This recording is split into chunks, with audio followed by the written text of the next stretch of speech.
All the signs are pointing to this. Cowboys head coach Brian Schottenheimer has made it abundantly clear that they don't have to make any final decisions yet in regards to the final 53-man roster cut. But I got us a sneak peek. Welcome back. Welcome back to Cowboys Digest. We appreciate you checking in as always. Listen, Cowboys Nation, it's been a roller coaster of an offseason as expected, and the ride that we were ready for, and excited to finally, get to the end of this man's contract. Is still pending, but we know it's going to happen any day now, and this will be your number one source to get it. And speaking of number one sources, we noticed that 81% of you watching are not subscribed. As always, this is your number one source for everything Dallas Cowboys. So please hit that subscribe button. It is 100% free.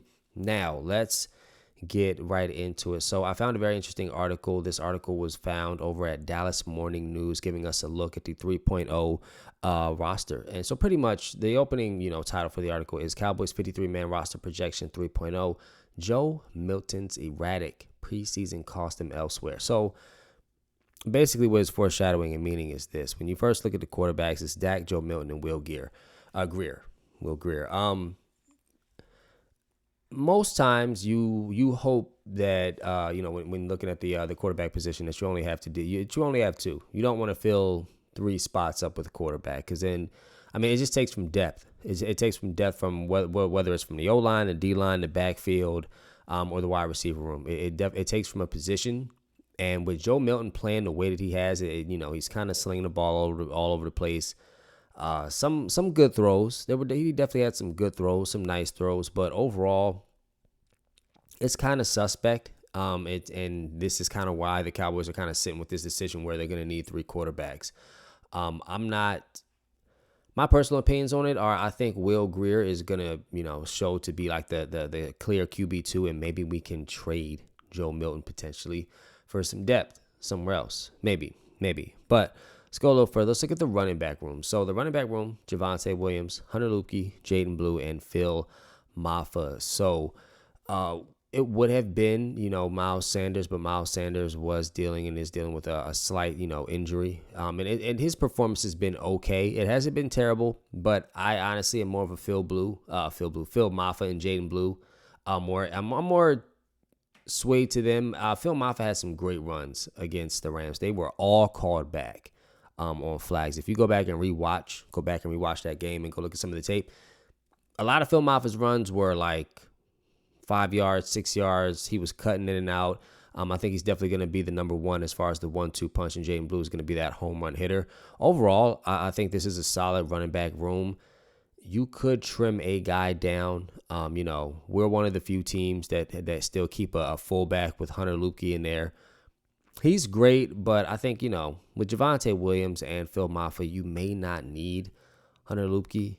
You might not. It's going to be interesting to see, how much he's used, because Deuce Vaughn, even last year, he was just taking up a roster spot. So we got to make sure that we got all the right guys in, like, not just keeping people because we feel like they should be there because they're, long running Cowboys. But overall, in the running back room, mind you, Kevontae Turpin is also going to line up at running back sometimes too.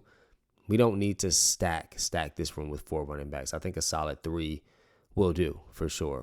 Now, the wide receiver room, this one is definitely one to keep an eye out for. So we got CeeDee Lamb, George Pickens, Kevontae Turpin, of course, and then you got Jalen Tolbert, Ryan Florian, and Jonathan Mingo. Now, one thing to watch is Mingo. He did suffer what was called a PCL injury, and he'll be out for a little while. So this is what leaves openings for people like, Jalen Brooks, Treshaun Holden. I like Treshaun Holden and Jalen Brooks over Mingo, and honestly over Jalen Tolbert more. I think Mingo is not terrible at all, but I like Treshaun Holden a lot. As I've talked about him in previous videos, I think Treshaun Holden is going to kind of show to be, he's going to bring a Dez aspect the same way George Pickens does.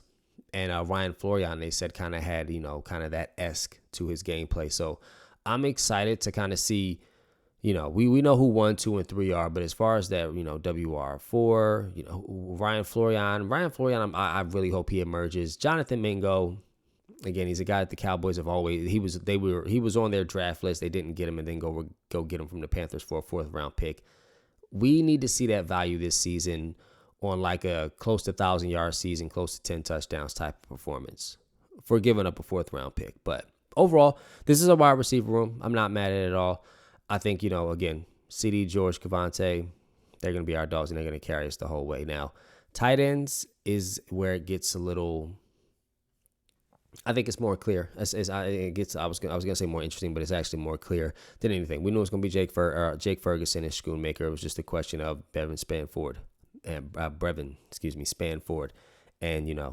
how effective, more than how effective is would he show up? Now, it is to note, Spanford is working his way back from an ankle sprain, so Princeton Fant, he could be showing up. He had some plays in the preseason that he made some pretty big splash plays. And he's been really good in camp also. So again, when you have 3 quarterbacks, a guy, it might not be bad to have a four guys in the tight end room, to let Fant in there. Because again, when you leave that one guy on the practice squad that is a dog, he tends to end up on another roster and show out and be great. That's how a lot of that's how you get a guy like a Zach Bond or something like that from the Eagles, or, hopefully Keith Murray Jr. is like that with us.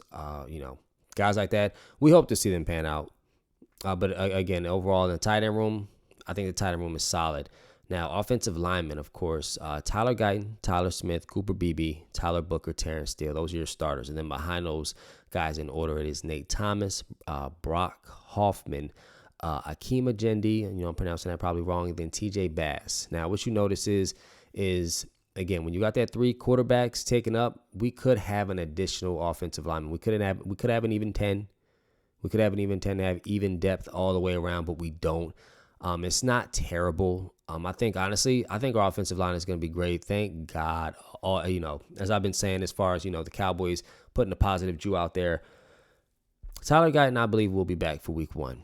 It's been very quiet, the news on him. And typically when it's quiet, it's a good sign. It's low key. He's just, he's with the training staff. He's healing. He's getting right.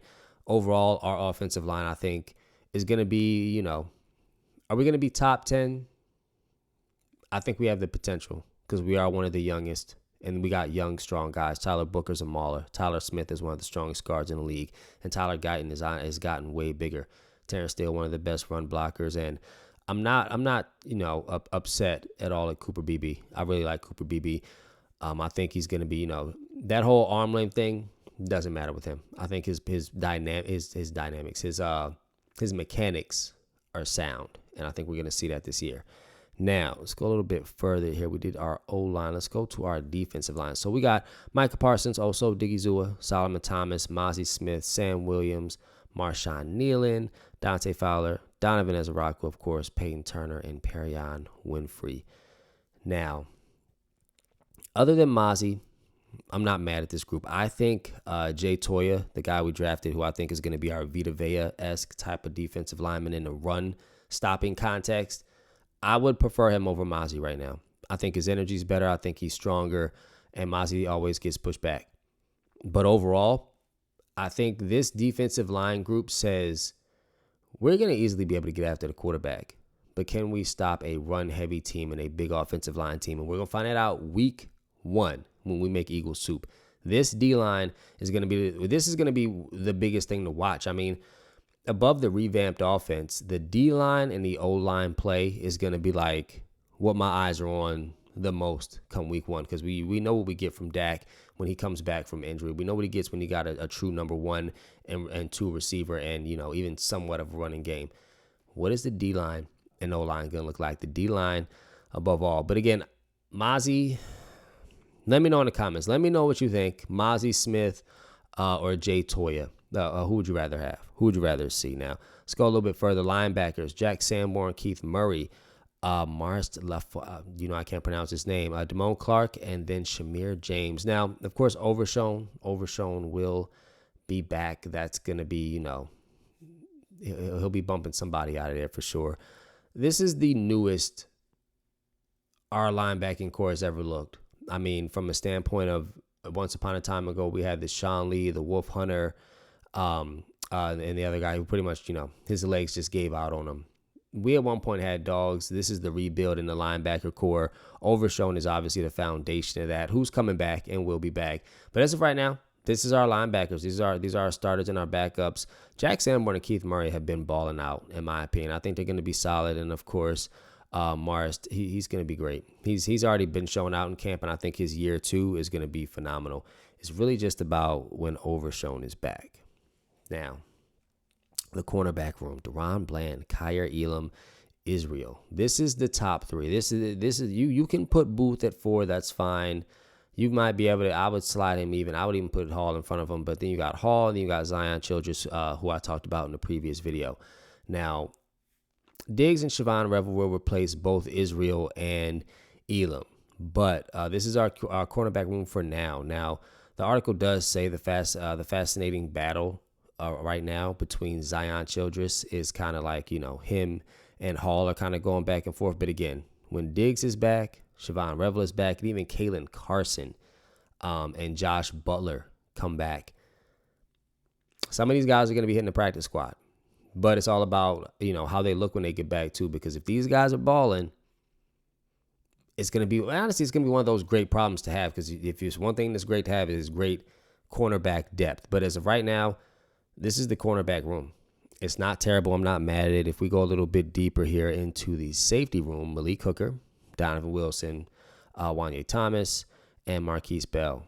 Juwan Thomas, and Marquise Bell. I'm a big-time Marquise Bell guy. I like our safeties.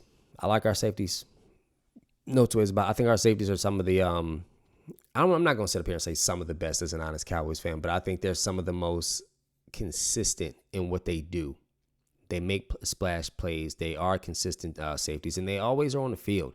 These guys don't get hurt a lot. Let's knock on wood, of course. I like them. I like our safeties, and I like our DB room so far. And again, given the injuries and the guys we know are still coming back, we should feel confident about this roster. And lastly, of course, the specialists, Brandon Aubrey, Brian Anger, and Trent Siege. That's